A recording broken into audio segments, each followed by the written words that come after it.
ஒரு முறை இயேசுவும் அவருடைய சீஷர்களும் படகுல போயிட்டு இருந்தாங்க. எங்க அப்படின்னா கலிலேயா கடல் என்கிற ஒரு கடல். அது கடல் என்று அழைக்கப்பட்டாலும் உண்மையில் அது கடல் கிடையாது. ஒரு நல்ல நீர் ஏரி, மிகவும் பெரிய விஸ்தாரமான ஏரி, ஒரு 4 மைல் குறுக்களவு உள்ளது. அதனால அதை கடல் என்று அழைக்கப்படுகிறது. இப்போ அந்த கடல்ல அவங்க படகுல போய் கொண்டிருக்கிறாங்க. ஏன் அப்படின்னா அந்த கடலை சுற்றி இருக்கிற பட்டணங்கள், கிராமங்களில் தான் இயேசு கிறிஸ்து அதிகமாய் அந்த ஊழிய நாட்களில் அவர் இருந்தார் என்று நம்ம பார்க்கிறோம்.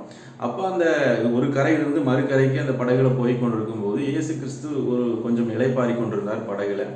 படகு போய் கொண்டிருந்தது. நடுக்கடலுக்கு போன போது ஒரு நல்ல பெரிய ஒரு காற்று அடித்து அலைகள் பயங்கரமாக எழும்பி படகு கவிழ்கிறது போல ஒரு சூழ்நிலை உண்டானது.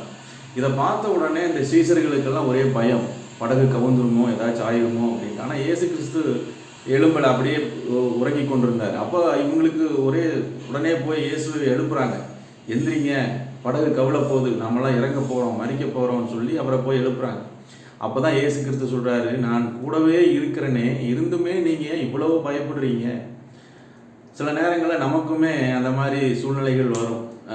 நம்ம பயப்படுகிற சூழ்நிலைகள் வரும். நம்முடைய அறிவை கொண்டு, நம்முடைய அனுபவத்தை கொண்டு அந்த சூழ்நிலைகளை பார்த்து நமக்கு பயமும் பதட்டமும் உண்டாகி விடுகிறது. கடவுள் நம்மோடு கூட இருக்கிறார், தேவனின் பட்சத்தில் இருக்கிறார். இயேசுவே நம்மோடு கூட இருந்துமே அந்த சீசர்கள் எப்படி பதட்டமும் பயமும் அடைஞ்சார்களோ அதே போல் நம்மளும் பல நேரங்களில் பயத்தையும் பதட்டத்தையும் நம்ம வெளிப்படுத்தி விடுகிறோம்.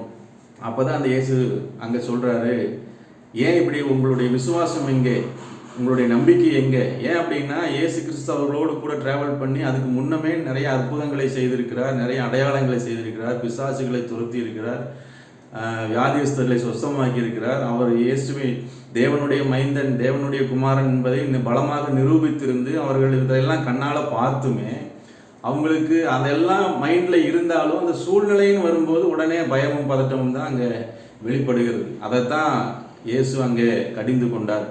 நீங்கள் உங்களுடைய விசுவாசம் எங்கே, நான் உங்கள் கூடவே இருக்கிறேனே, அப்படி இருந்துமே நீங்கள் அவிசுவாசமாக இப்படி ஏன் நீங்கள் பதட்டம் அடைஞ்சு மற்றவர்களையும் பயமுறுத்தி நீங்களும் பயந்து கொண்டு ஏன் இப்படி இருக்கிறீங்கன்னு சொல்லி கடிந்து கொண்டார். உடனே காற்றையும் கடலையும் அதற்றின உடனே அது மிகுந்த அமைதல் அங்கே உண்டாயிற்று என்று நம்ம பார்க்கிறோம். அப்போ நம்முடைய வாழ்க்கையிலும் பல நேரங்கள் இந்த மாதிரி காரியங்கள் வரும்.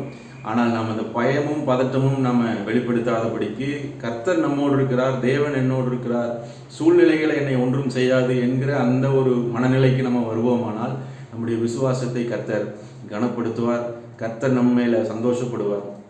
God bless you. மீண்டும் நாளைக்கு சந்திப்போம்.